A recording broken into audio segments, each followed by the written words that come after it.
Oi, gente, muito bem-vindos ao canal do Nexus, nosso novo canal aqui no YouTube. A gente vai trazer muito conteúdo para vocês de psicoterapia, integração da psicoterapia, ciência psicológica e todas as suas vertentes e ramificações.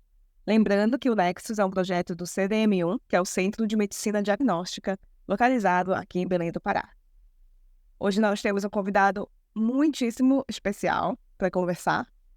O Gregg Henriques, ele é meu parceiro de vida, parceiro de trabalho com a teoria que ele fundou, que é a Teoria Unificada do Conhecimento, o UTOK. E ele é psicólogo teórico, professor de psicologia lá na James Madison University, que fica em Harrisonburg, na Virgínia. Fundador da UTOK, né, a teoria com a qual nós trabalhamos. E nós vamos conversar sobre muitas coisas hoje aqui, sobre psicoterapia, experiência dele dentro do campo da psicologia clínica, experiências de trabalho, experiências com a construção da teoria.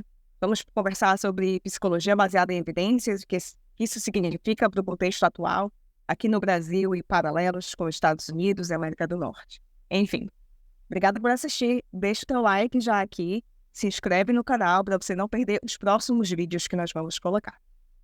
Tocar para o inglês para a gente bater um papo. Acompanha pela legenda aí se você preferir em português, né? Thank you so much for joining me for this conversation, for doing this with Nexus and CDMU. It is a pleasure to talk to you today. Thank you so much. I really appreciate both Nexus and CDMU for supporting me and helping. I know if I didn't get that quite right, but that's all right. I'm working on my Portuguese, as you know, not very well, but I'm working on it. So it's lovely. It's a work in progress, but yeah, that was lovely. All right, so I think a good place for us to start talking is in the beginning of your journey. We know that you're a clinician, right? You started as a clinician, and during the same time when you were going through your journey in clinical psychology, you were also developing UTOK, your grand theory. So can you tell us a little bit more about that journey, how that unfolded over time, so that people can get to know you a little bit better and, you know, the beginnings of this whole trajectory? Absolutely. Thank you. So what happens to me is I'm trained as a behavioral scientist. I come in as a clinical psychologist with an identity as a scientist. I have learned it's the late 1980s, early 1990s when I'm getting trained. At that time, the empirically supported treatment movement has taken off. As a scientist, I get the sense that there's mostly evidence supporting cognitive and behavioral interventions for disorders. I'm a scientist, I'm going to support that.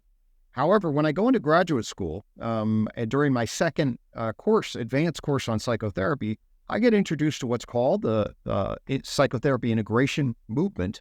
And I get a very different perspective there. I get the history about empirically supported treatments, how they get started, and where they were in the early 1990s was that they had started to really compare bona fide treatments against one another. See, initially, the treatments are compared by waitlist controls, really weak control groups to gain evidence. So if I say, okay, well, we're just going to wait and see if you do nothing versus CBT, how do you do? And you get, you do much better than a waitlist control. Or if you do just supportive listening, that's not really super effective. But if you do supportive, expressive psychotherapy with a trained person who's invested in that, if you do psychodynamic psychotherapy, if you do emotion focus, what I was learning at the time was when you take bona fide therapies where people believe in them, they're effective at delivering them, and then you do a horse race between the two, what you actually get is very similar outcomes over and over and over again. So the general finding isn't that CBT is better than all the other therapies. The most general finding is that bona fide therapies tend to get the same outcome. It's called the dodo bird finding, which means all have won and all have had prizes. And to me, it's a very robust finding. A guy by the name of Bruce Walpole, in what he called the Great Psychotherapy Debate, in 2005 wrote about this. He's got more recent editions of his book, The Great Psychotherapy Debate. I really recommend it. He deconstructs this argument and, in my view, basically says, hey, are there specific interventions for specific problems? Or is there a general context of psychotherapy as a psychosocial process? And which do we have evidence for which works? There is a way to systematically ask that question. And he shows, in my opinion, about 90% of the debate goes to the general factors, what called common factors in the psychotherapy integration literature. which is basically, is there a professional relationship? Is there a high-quality therapeutic relationship?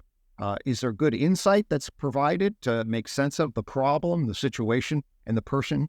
And then is there motivation to change that you can check on and incite sort of skill development, living differently, etc. You have those ingredients. If you talk internal family systems, cognitive behavior therapy, psychodynamic therapy, emotion focus, and all the bona fide approaches, you really get very similar outcomes.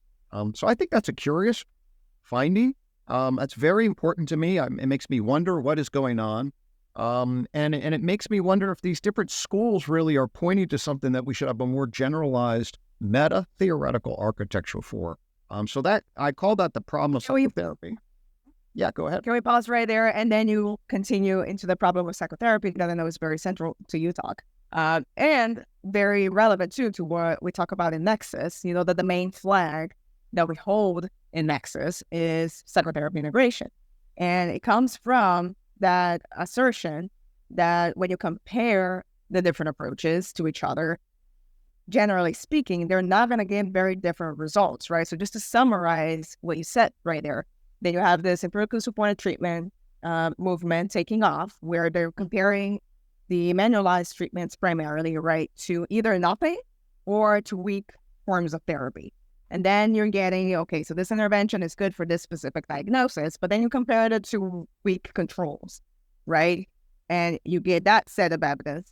And then you get another different set of studies and conclusions that actually say that when you compare those specific manualized treatments with other bona fide treatments, you don't really get significant difference over and above what we call the common, right? Absolutely. There is this robust body of literature of the common factors that point to these underlying principles and processes that inside of this line of thinking are actually responsible for the results that we're getting instead of these specific interventions coming from CBT, DBT, motion focused, etc.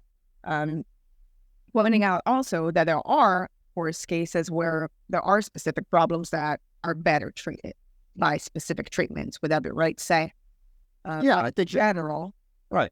This is it. You can dive in, and of course, it's a big claim I'm making, a generalizable claim. You can point to certain things. I was just reading a review, a pretty recent review of common factors, and they were arguing actually EMDR, eye movement and desensitization therapy from meta-analysis, may be doing better than CBT if you horse race them a little bit. That was their example of a specific intervention doing better than another one in a bona fide treatment. One of the only examples. So when we really look at the broad thing, my general conclusion is that, yeah, the Dodo finding is very powerful. We should be clear about that. And indeed, one of the things, as you know, because we have an under-review paper together on the Common Core, there is actually a way to specify what these elements are in a theoretical structure, and that's what I'm super excited about, and that's all gets us into UTOK. But we can back up and then jump into the problem of psychotherapy if you want, because that's going to lead us down this path. So I'm looking at the landscape of all these different elements, and it's like, okay, well, there's a problem here. There's key insights from all these different elements, but you can't assimilate and integrate them into a whole. We lack kind of a shared understanding of these general mechanisms. And why aren't we? Here's the question with the problem of psychotherapy is, well, how do we put all this together in a form that clarifies the facts that we understand, how we understand people, and what are the, kind of values we're leading toward? And I would argue the problem of psychotherapy, there's no real coherent frame. There's no paradigm, to use that's a Thomas Kuhn term from philosophy of science. There's no shared consensual understanding of what the task is, what we are doing, how we approach it. Instead, it's pre-paradigmatic, means there's many different schools of thought, mini paradigms, and no big shared understanding. So that's just rough. Yeah, but historically, would you say that not only there's multiple paradigms, but they were actually pitted against one another, right? And so there's not only the plurality, but there's a conflict, right, within the same field. And then you compare that to something like medicine, right? And you get a significant contrast between the fields. Right. So here's the history of psychotherapy and psychology, and I will get to this in a point, but with the same basic story is coming. In psychotherapy, the behaviorists were very much defined against the psychoanalytic, which were then very much defined against the humanists. So up until the 70s, into 80s, these different schools of thought were really seen as like different religions. They were totally incompatible. They competed for recognition, for authority, for attention, for students, for insurance companies, etc. And they basically pitted themselves as being stronger and more powerful than the other group. The title of my first chapter in a book that I wrote, A New Unified Theory of Psychology, is called From Racing Horses, which is I'm going to get on a horse and go to seeing the elephant, which is a metaphor from John Godfrey Sachs. To see blind men come upon an elephant, they grab different parts of it. They make part claims, but they don't see the whole. And I'm inviting us ultimately to step back and see the whole. To do that, I made a very interesting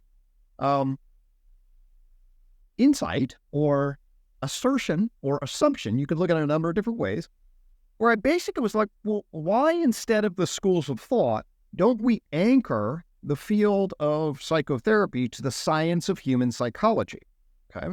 Now, evidence-based practice people will say, hey, that's exactly what they're doing. But what they mean when they say that is they mean they're anchoring it to the empirical methods and the findings of empirical methodology. That's what they mean by anchoring it.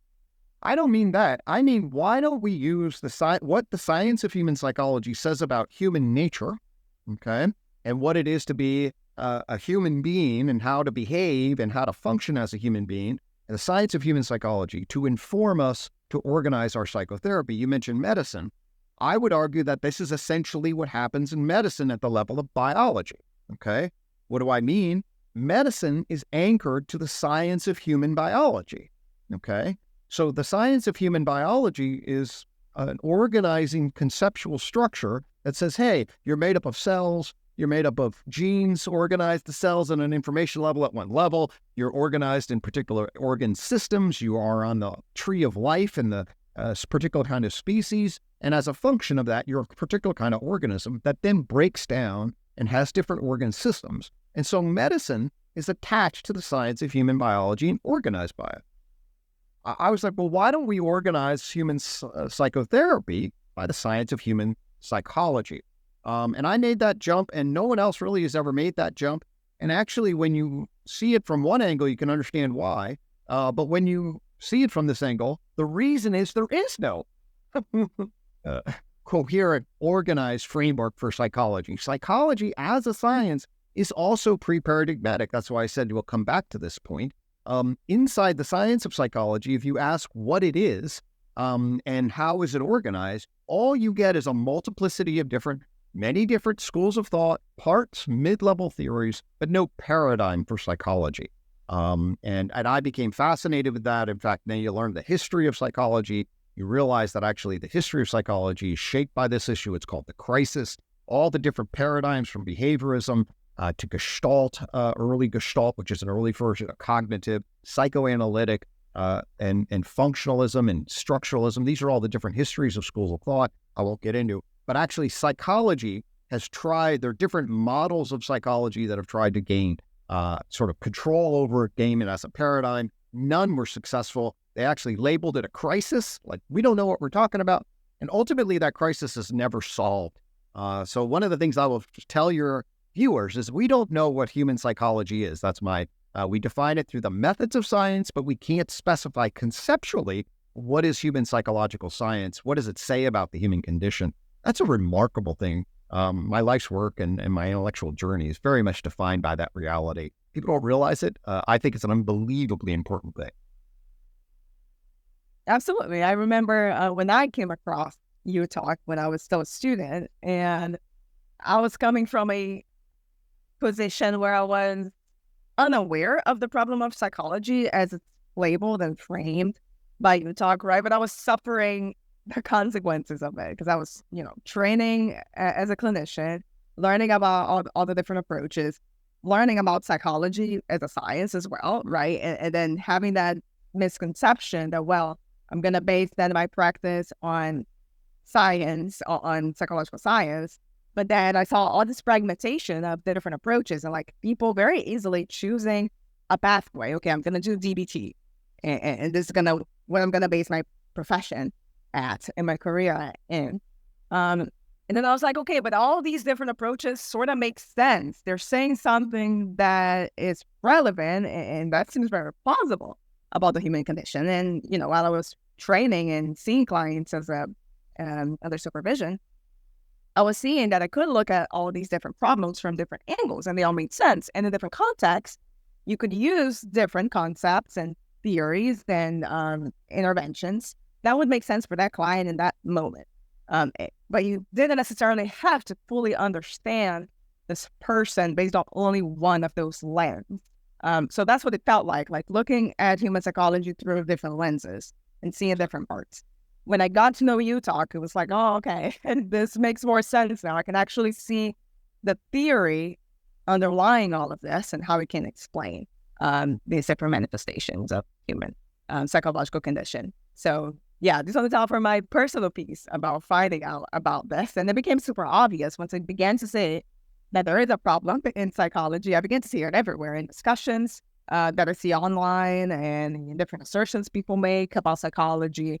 Sometimes dogmatic positions about specific ways to look at human psychology. And it seems very counterproductive to the field overall. Certainly my vision of the field, right. Once you get up to this higher level of abstraction and then see the failure of us getting the right frame, you're right. That's my experience as well. You see it everywhere. And you basically see, what I argue is that you see a truckload of noise when we could have a lot more music.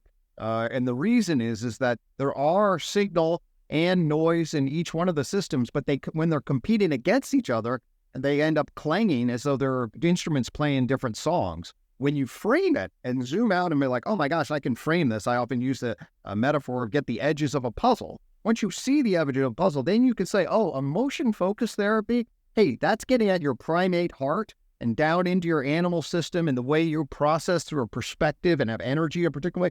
Cognitive, oh, that's how your person talking head. That's how you justify what you're doing.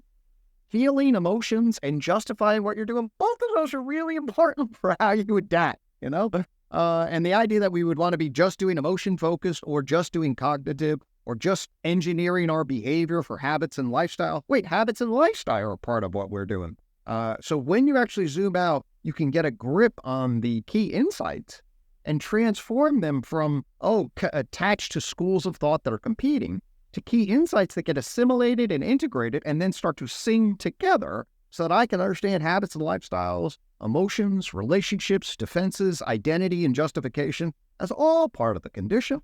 And I can pull insights from the various approaches and coordinate them much more effectively. Lovely. One thought that came to my mind now, hearing you speak about that, is something I see very commonly. Well, I'll introduce to you my view, at least, of the general state of the field of psychotherapy in Brazil as it stands now. We see a lot of fragmentation. In my perspective, there's a lot of school of thought affiliation in a way that honestly just shouldn't be happening anymore with the knowledge that we have in the field. So, you get, when you look at professional profiles for different psychologists, you see that they're usually going to have an affiliation to a specific therapy or a specific school of thought. Sometimes those are rigid. Sometimes there's some eclecticism, right, with people just having more flexibility in their practice of using different things from different places and, hopefully in coherent ways. But you see a little bit of eclecticism growing.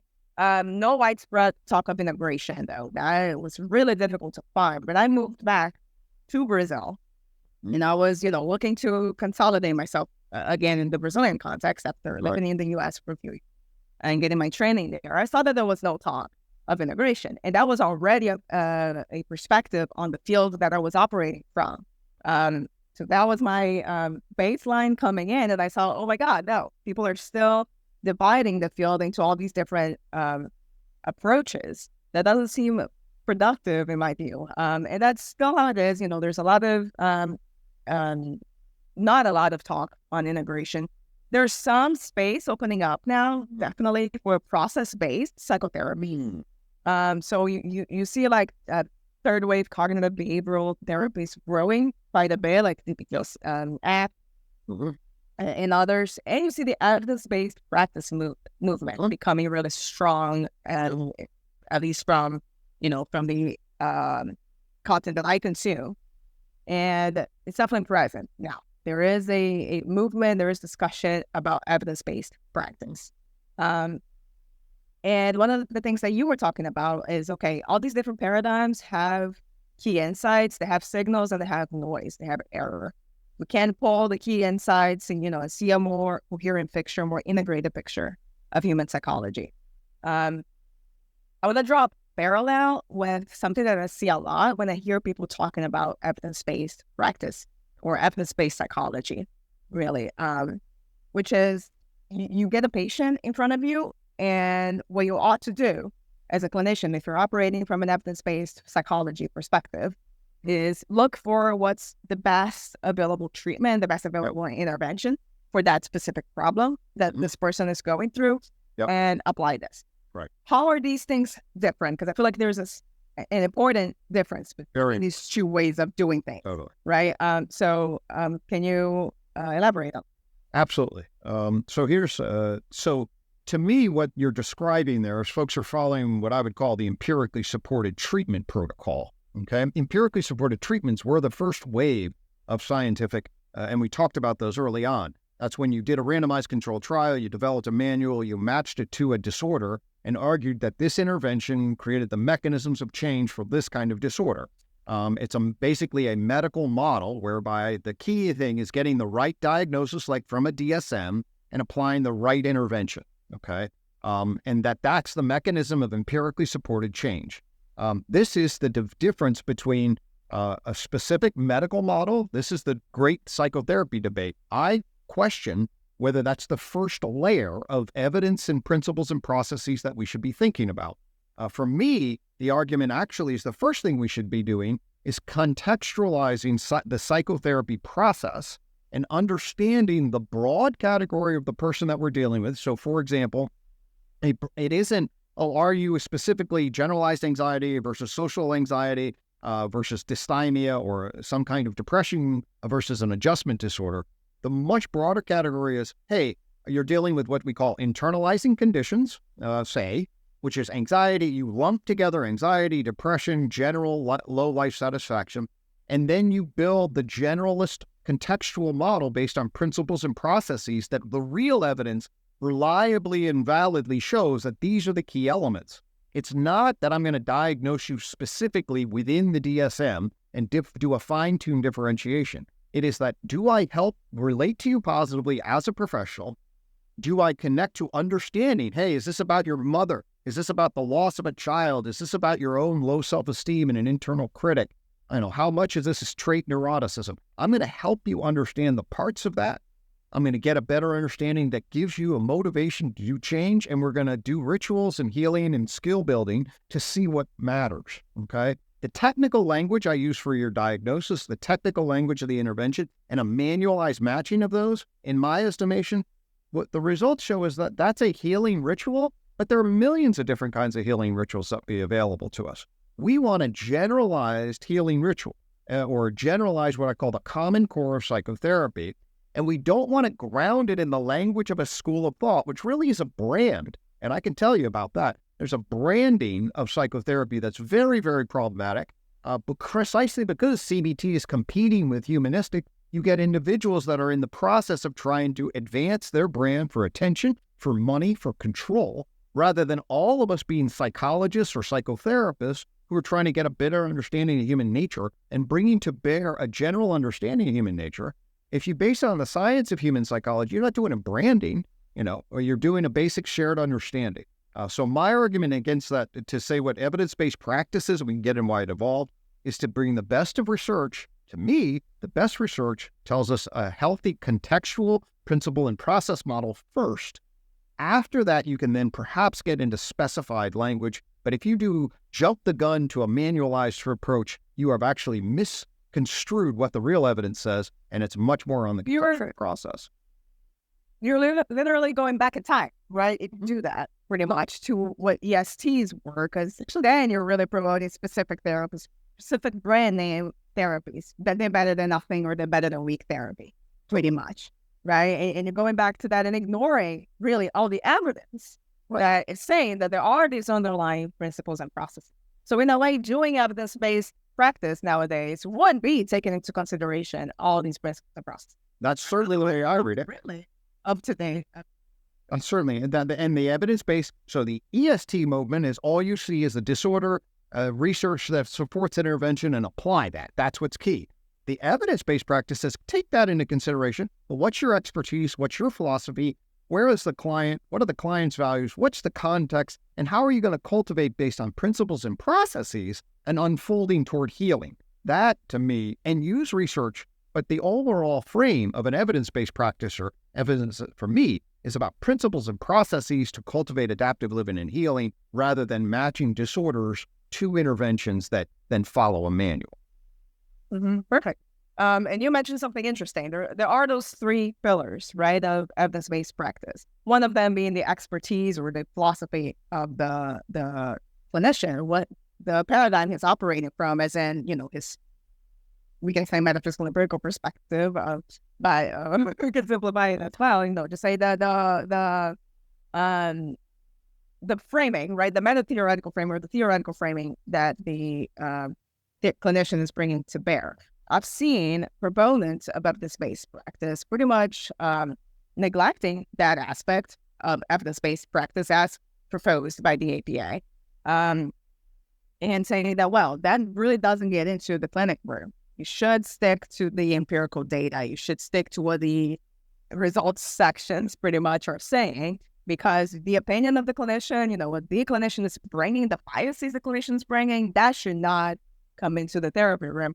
And my perspective is that if that's not coming into the clinic room through the front door, it's going to come through the back door, right? Because you can't really get rid of your biases as a clinician, right? And part of being an ethical clinician is really bringing that to bear and being conscious of it and aware of it and aware of how it influences the treatment. Absolutely. I mean, let's face it. Okay, the data then become information that we use as schema to guide us. And the way in which we translate information then makes, this is what's going to be salient, this is what I believe, this is what I'm going to emphasize. And you're absolutely right. We're either going to be explicit about this or we're going to be implicit about it. The idea that you can say, almost what you're saying is, well, the research has already determined what you think doesn't matter, and you just go ahead and become a little automaton and you push these little buttons in a procedural way. I'll tell you right now, the process research will immediately tell you, you may come across as a dud therapist that's just treating the person like a robot. And you do that right away, you lose one of the core principles and processes. So right away, from an empirical perspective, I would say, if you're just treating them like a number through a manual, I think the research data, the way I interpret the research data, and then you would have to say, no, that's not the way I interpret the data. And then, okay, we're off and running. So the interpretation of the data is absolutely crucial to then decide what it implies. We better be clear about that. I often talk about it being as test, as in theoretical and empirically supported treatment principles and whatnot, because theory, it means your concept and how you define what your variables are, how you argue. And if you don't think you do that, well, I can't believe you'd be a psychologist, frankly. I mean, you do that. Anyway, we all do that. That's a necessity to operate in the world. I think we are already talking about this indirectly, but I'm wondering what you think are the risks, the potential risks of inadvertently going back to this medical model of matching intervention to diagnostic, and having this misconception of what evidence-based therapy really is. Right. I mean, I think there are a number of different, that'd be a long conversation to think what are the problems. I don't think that cognitive behavioral, even third wave, are up to the task of human nature defining what psychopathology is. I don't think the DSM is up to the task. So the first thing I would say is, when you zoom out and you ask, is the DSM a good model for psychopathology? And is CBT a generalized, if that's where our focus is, a model for treating psychopathology overall? I think the answer's got to be no. It's clearly not up to the task. And then we want to, well, what would be up to the task, and do we have anything better? Of course, this is where UTOK emerges, right? UTOK does actually, the field is a very, very confusing set of chaotic structures that don't give us a clear picture. UTOK comes along and says, we can do a lot better. And when we do, we see the whole picture. And for me, given the evidence that we have for the contextual model beating the medical model, and the need then for a big picture that assimilates and integrates, well, that's where we should be focused from. And we will get a lot more music and cumulative knowledge if we ground ourselves in a big picture coherent view, then if we latch onto a brand and then engage in sort of, brand promotion, which is what I saw in the cognitive therapy world, was essentially, it's not like it didn't have any validity, but a huge part of it was, we are here to gather data to advance the cognitive therapy brand. That's a problem. And really, I don't think that we should neglect that. I know you have a really interesting story of something that you experienced, right? Running a set of studies that really points to this, how this brand recognition, this brand influence aspect of improvement-supported treatments was really underlying that movement, right? Despite good intentions. I do want to just mention one thing here, because there's been recently here in Brazil a movement, discussions, and it's really things that people were doing against the DSM. Some people were burning the DSM, smoking using the DSM, like weird stuff like that. With sometimes a simplistic argument behind that, saying that, well, the human being is really complex. We can't really put labels on people. This is not how we do psychopathology. This is not how we should do psychology. We should not diagnose. And just want to point out that that's not what we're saying. We're not saying that, we should do away with the DSM because it doesn't do its job properly. And there's really, there are other diagnostic models, right? And some that we were going to say are better. The UTOK meta-theoretic perspective is really, in my view, much more descriptive and explanatory of human psychopathology and human psychology. But, when you go pragmatic to the clinic room, of course, we're still using the DSM, and that's fine. And we're not arguing against that specifically in the current context. So just to point that out to not confuse people.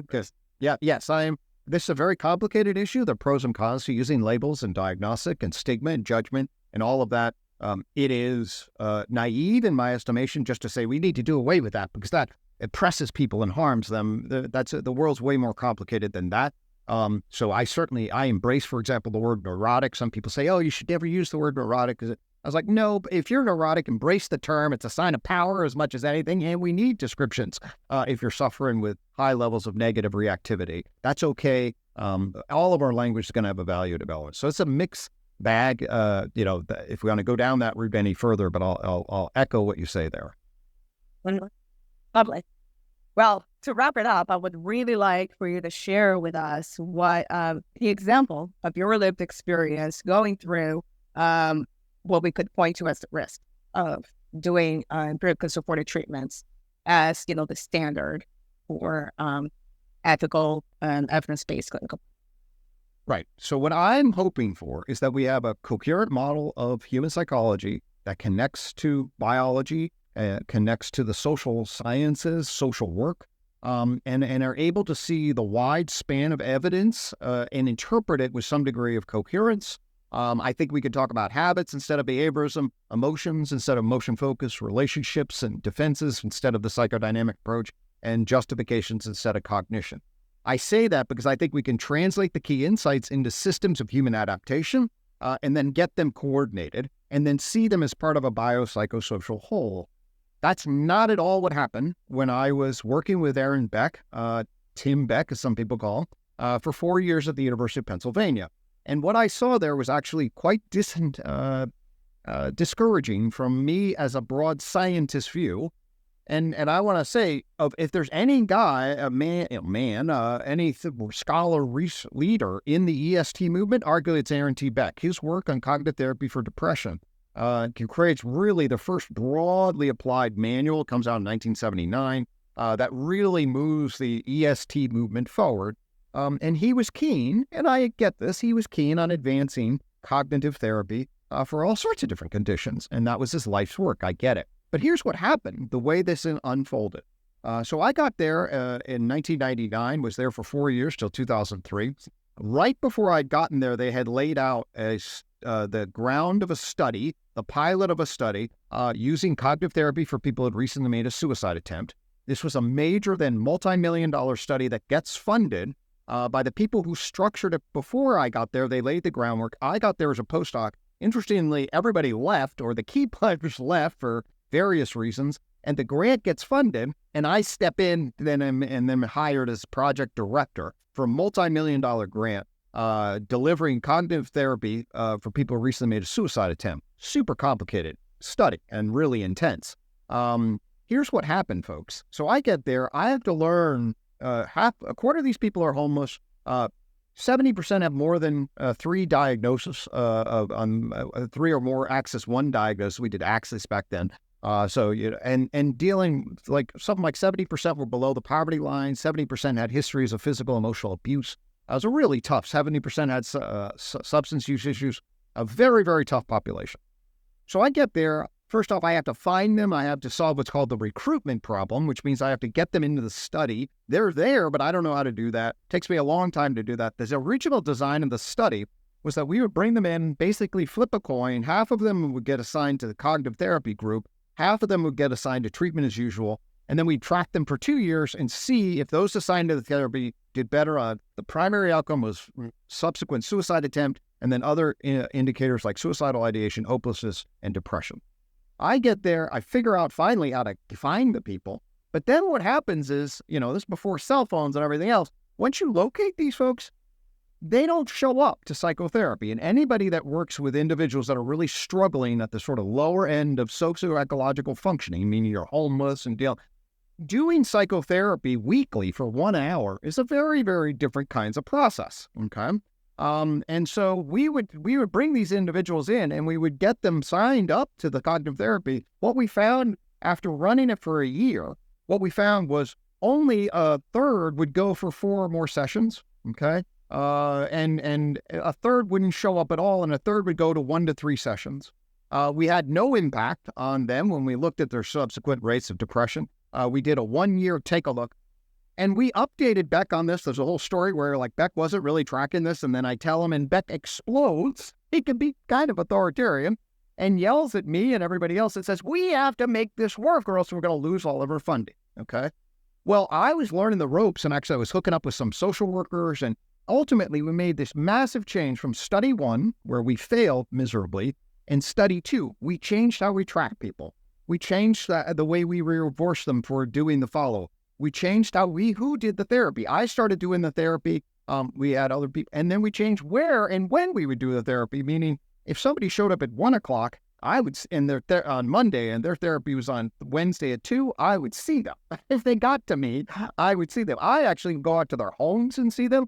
A normal therapist wouldn't go out to somebody's home and do therapy inside next to a crack house. Sorry to be, but that's really what it was. And gunshots going off. I was willing to do that for a host of reasons. And we made all of these changes, and lo and behold, we actually were successful in round 2. More than 75% of the people got 3 or more sessions. We were able to reduce the suicide rate, subsequent suicide attempt rate by about half. We cut self-reported rates of depression. I was amazed, actually. We were actually successful. But here's the thing, folks, okay? Cognitive therapy was the same, okay, in both. In other words, you got assigned to cognitive therapy. We made all what I would call social work kinds of difference, which is basically, here is how you're dealing with this population and all the socio-ecological resource impoverishment, psychological resource impoverishment. You have to adjust to deliver the therapy. You have to different the way you relate to them, okay? I learned how to hang with inner city black folk as a well-educated white guy, and that's a dynamic you have to learn. I learned to get the relationship. I had to learn how to speak their language. I had to learn how to help them understand and see what could be useful there. To me, what we did was we showed standard cognitive therapy didn't work at all, but a social work informed, enriched, humanistic approach that really went into the people's lives, reached out to them, connected with them, and worked very hard and willing to make serious sacrifice. That made a difference. Okay. Now go ahead. No, I was going to just add a comment, and I wonder, how much of that, care for their ecological environment also counted in building the therapeutic relationship. Oh, it's absolutely so. My first line view is that I learned how to show respect. I learned how to break through the race barrier. I'll give you one example. Like if somebody called me 3 or 4 times to follow up, I would get annoyed. I'd be like, you're pestering me, leave me alone. I realized that actually these folks, for very good reason, given systematic racism histories, actually were testing you. And if you called the fourth or fifth time, they were like, oh, that's a sign that person actually cares. I'm not sure why that rich white person gives a shit about me, but they actually do. And that's a signal. So notice a totally different meaning, and we would call that it signals relational value. I care, see, and know and value you. And that's a core humanistic point, okay? And why humanistic point, and that's not CBT per se. Well, see watching that sometimes gets minimized that, but it's not central. And the more basic point is really what I would say is clearly what we needed was a social work, humanistic, ecological perspective. That's what we demonstrated, that without the associated work, ecological, humanistic perspective, just standard CBT did not work at all. We know that. We tried it and it failed. Then we made all these changes, and we know we had what's called an A-B design scientifically. You try it with A, it doesn't work. You make a bunch of changes and B does. Now at least you have an cognitive therapy is the same in both A and B. So we know it wasn't cognitive therapy that made the difference. Right. But because we're in the brand mind mindset, and because we have a narrow focus about what the disorder is, or in this case, suicidal tendencies, and what the impact is, it's cognitive therapy, all of this other stuff is treated as error through Beck's eyes. Mm-hmm. This is just treatment delivery problems that any research design has to deal with to solve the treatment delivery problem. We're getting this drug in there, and therefore, because they don't have a lens that actually specifies what these variables are, they drop by the wayside. And we write up in 2005, the JAMA article, Journal of American Medical Association, one of the highest journal articles for one of the most clearly empirical-based justifications. It says cognitive therapy for suicide attempts. I will say my name's on it, but I debate it. And whenever I talked about it, I made this point. What we really found wasn't that cognitive therapy, I mean, that may be a crucial element, but it wasn't necessary and sufficient. We found lots of other stuff that went to it, and the narrowness of cognitive therapy. The narrowness of it forced us to frame it through that lens. That's my objection. If we had a big, broad picture like UTOK, we would absolutely have the cultural context of justification, the institutional support and resources, the place you are in the ecological structure, the humanistic need for relational value, the dynamics of race. All of that is embedded in our big picture view, and it would allow us to empirically see what we found. If we're brand hunters that need to find CBT, we only find that. And therefore, we're going to go out now and market that, and everything else gets kicked by the wayside. How are you going to get cumulative scientific knowledge if everything gets run through your particular brand? You're an advertiser. You're not a scientist. No wonder we had a huge replication crisis, right? Yeah, no wonder we had a replication crisis. And yeah, no, it's super interesting to me that study 2 got published and study 1 did not. I mean, the real information, the real wisdom of that study, we put it that way, was what you was in the confound, was in the right. Yeah. Well, the lens, it shows the lens is needed. So this is my pitch to everybody. We need the right lens. Humans are complicated. They're many facets. There's a biopsychosocial layering. We need a coherent lens so we can pick it out. We can't pre-commit to schools of thought or brand names and going out there saying this is what the science says. The science, to the extent it's coherent at all, should be anchored into a science of human psychology. That's what UTOK can offer us. And that's why the psychotherapy integration thing, to me, is so much more hopeful to achieving cumulative knowledge about what can help people. Right. And it says that, finding interventions for specific problems that work better than others, that's great, but only after we really account for the underlying principles. Right. Look, that's the vision of it. So UTOK is now coming forward and saying, hey, these common factors, they get ignored because they're both common sense, but we don't have a good language for them. UTOK, with its powerful meta theory, can actually put common sense and meta theory in context. Now we can have theoretical explanation for, humans crave relational value. That's a theory. That's something we can specify. Humans need justification, insight. Humans need to learn how to accept their feelings. Humans need certain kinds of structure for motivation. Those are key human psychological functions. Let's get that structure, the context and processes clear. And then and what I like to say then, if we got this clear, had this as a bona fide general treatment, then the specialists, those folks who really understand that disorder, can really see mechanism, can help people do things that fundamentally change, well, you should be able to do better than the Common Core. And I would be really impressed where something says does better than the Common Core. That would be empirically supported. But until you show me you beat the Common Core, start with the Common Core, generalize the Common Core, get folks doing that. That's what UTOK says. And I think we will be in a much better place to generate cumulative knowledge if we do so. And that's a big shift for clinical research, right? Because then that makes your control group, when you're analyzing different interventions, being in the Common Core, right? Totally. So they can now we could consolidate that. I would argue there's a way to do that. UTOK really pays a lot. I basically built a system for doing that. You can get a generalized Common Core to form a good relationship with professional credentials, set the stage for how to conceptualize your habits and lifestyles, your emotions, your relationships, how you get in neurotic problems, what you're looking to adaptively adjust. And then we have these little COM-MO flashlights. These are the principles and processes that pull together healthy adaptive living. Everyone can do this. You already are sort of doing it. This just formalizes a little bit. We do that, show how to do that. That's a bona fide treatment. Then the question is, that's going to give us our normal standard deviation improvement, I would argue. That's what we know. That helps people generally. Then if you do better than that or show you can get better effects with special populations, by all means, that's what a specialist does. But a specialist really is going to be only better once we're clarifying what the generalist principles and processes are in a bona fide way. We haven't done that, but now we can. And that's a huge, huge win. And much like medicine too, right? I feel like there's dentists and psychologists who want to be like medical doctors. Much like medicine, we can have then a general clinician, right, who takes care of the most common problems that come into the therapy room, using the Common Core. And just to clarify, the Common Core is the term that we're using for clarifying the common factors and explaining the common factors through the UTOK methodological framework.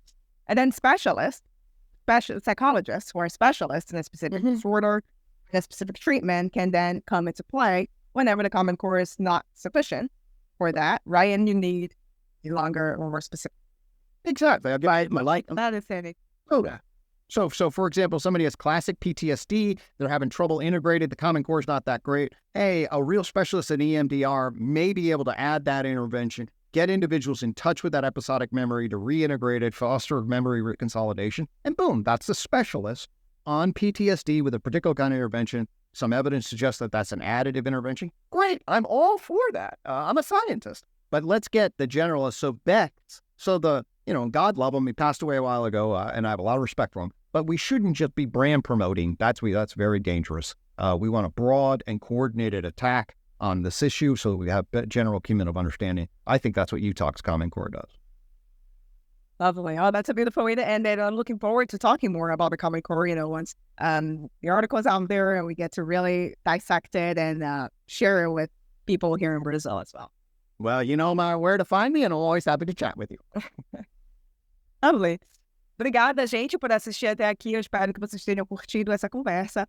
Se você ainda não deu like, se inscreveu no canal, se inscreve aí, que aí você não vai perder o que vier no futuro aqui no canal. Então, muito obrigada. E that's it. Obrigado. Think again. Okay.